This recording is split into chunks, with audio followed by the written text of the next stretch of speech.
What's going on, guys? Alex Vega back for another one today. Back with another life lesson style video content. And right now we have my friend Zach right here. And today we're just talking about faith journey, life lessons, what we've learned, and just where we're going in the future. And so there's like, you've mentioned how you've been on a faith journey lately. We've been in obviously contact, communication. You kind of like wobbled around in different places. Dude, you started laughing, bro. Just tell me just tell me where you were like just before that, and just how you went forward, you know? Just Dude, bro. Dude, you're crazy, bro. So just like you've kind of like mentioned that you've been on a faith journey, you've been kind of wobbling around in different places, just like what you thought here and there on its importance as well. Just kind of tell us a little bit more about like where you were before and just going forward, you know, afterwards. Yeah. Where you're at now and forward afterwards, yeah. So my journey, you know, I always went to church and everything, but I never really took, I guess, religion or God like super serious, and was just kind of like, this is another thing I got to do. So, and then, you know, life goes on, and then, you know, you kind of get to a point where it's like, what am I missing? And I was actually just listening to a podcast, you know, Bible in a Year, listen to somebody who talks about it, goes through different key points and stuff, and kind of translates, for lack of a better term. No, for sure. But filling that void, you know, because it's like God is the only one that can fill that void that you've got. So, you know, going through life, kind of trying to do it on your own, and even you and I kind of experienced this with, you know, me and you trying to work on a bunch of different things and business ideas and all that stuff, and, you know, nothing really working out too well.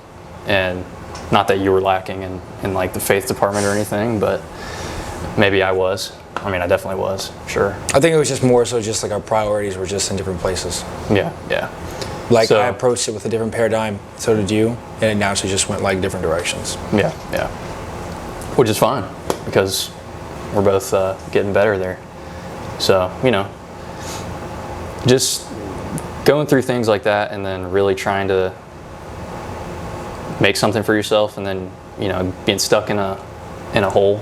Yeah. Mentally. It's like, cool, you get these opportunities, but nothing's really happening with them.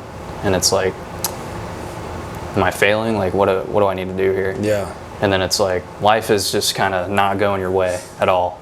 You know, it's like, okay, well, now what do I do? And then, okay, well, I guess throughout that whole process, I was kind of dabbling in my faith, and, you know, just trying to increase my faith, or get deeper in my faith throughout that point. But,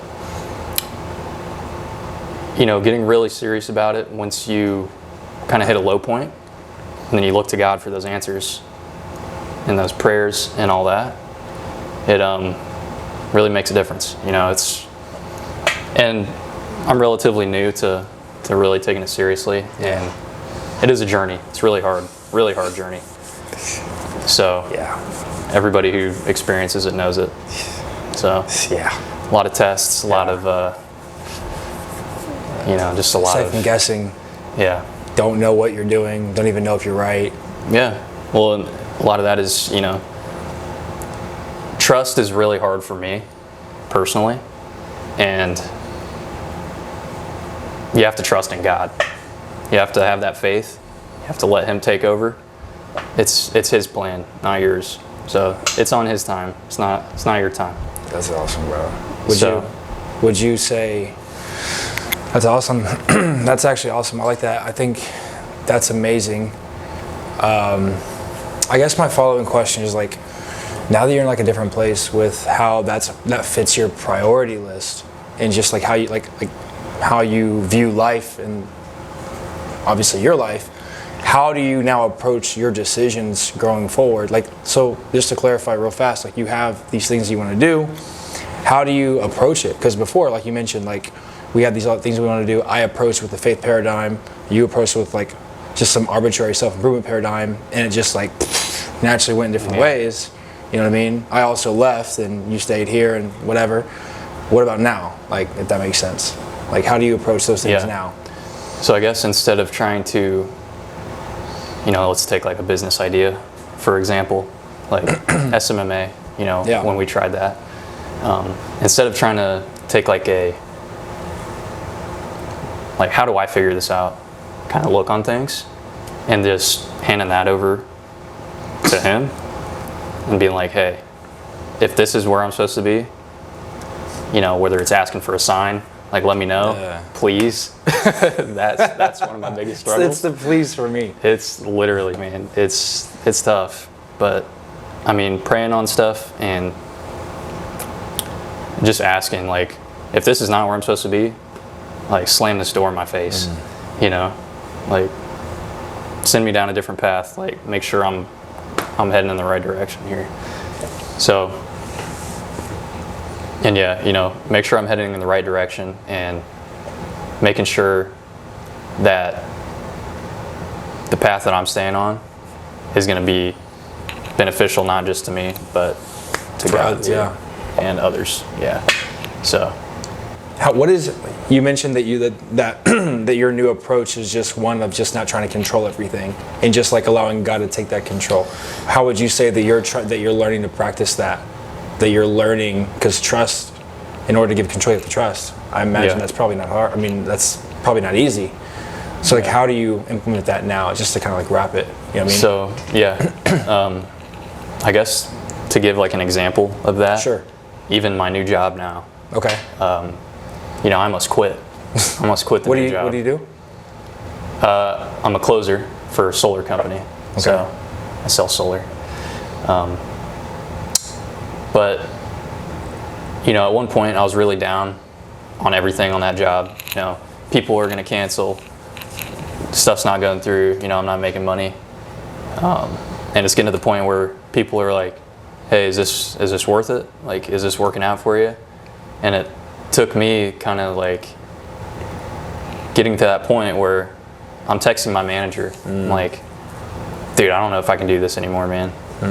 And then takes a moment, like I take a moment, get my mind, and just pray on it. Wow. And then, literally get the feeling like my motivation is back immediately. I'm like, if I quit now, like I said I was going to do the best that I could at this, and if I quit now, I'm not giving it my best, and I'm not going to know if I was the best that I could have been at it. You also kind of, I don't know if you do, but I at least do, but like for me, like I have this like thing on my shoulder or my back that, to be fair, I don't think anybody necessarily put on me, but I feel like kind of came naturally with the journey part of it. And it's like people believe in you and you feel like you're letting everybody down, especially who they sacrifice to get you to a particular point. You know what I mean? I don't know if you feel that way or not either, but it's like, I'm at like that part too. I feel that way in the sense of, in terms of my journey and the kind of success that I want and pray for. Yeah. It's not selfish success. Yeah. Because I want to invest in my family, help my family. Yeah. My friends. Yeah. Loved ones. Literally, your family. Yeah. So it's like,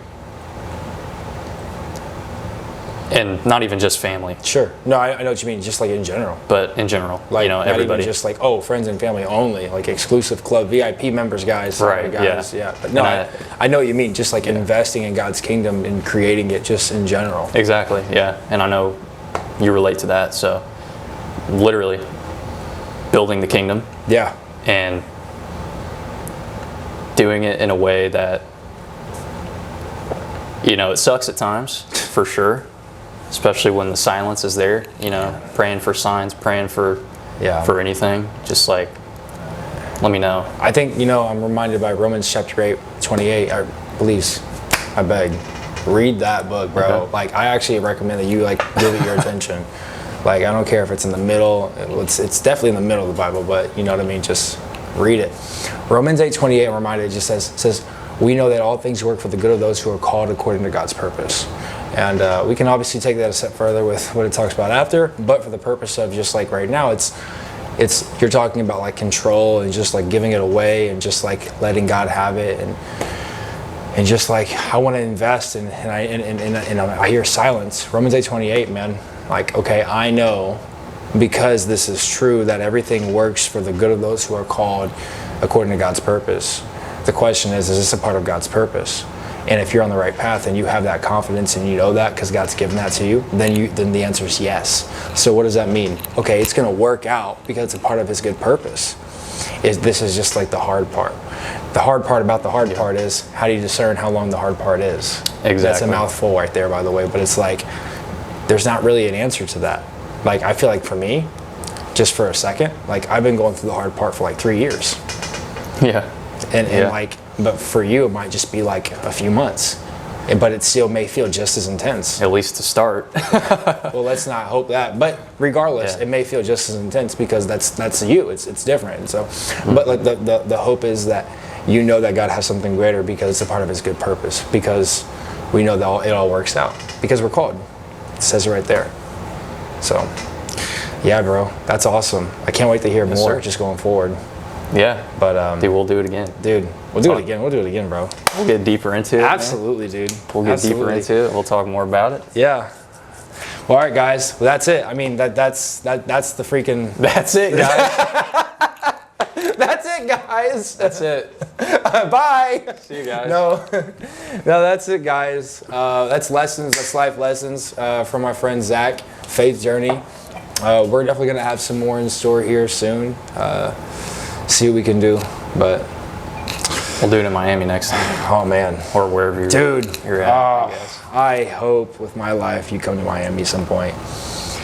Follow the socials, Alex Vega, 2 A's, 7, Instagram, same on Facebook, TikTok, everything, all the above. So follow me on social media, and then his social media, if you guys want to reach out to him, get to know him, see what he's about, it's going to be in the description as well. Like, comment, subscribe, and we will see you guys in the next one.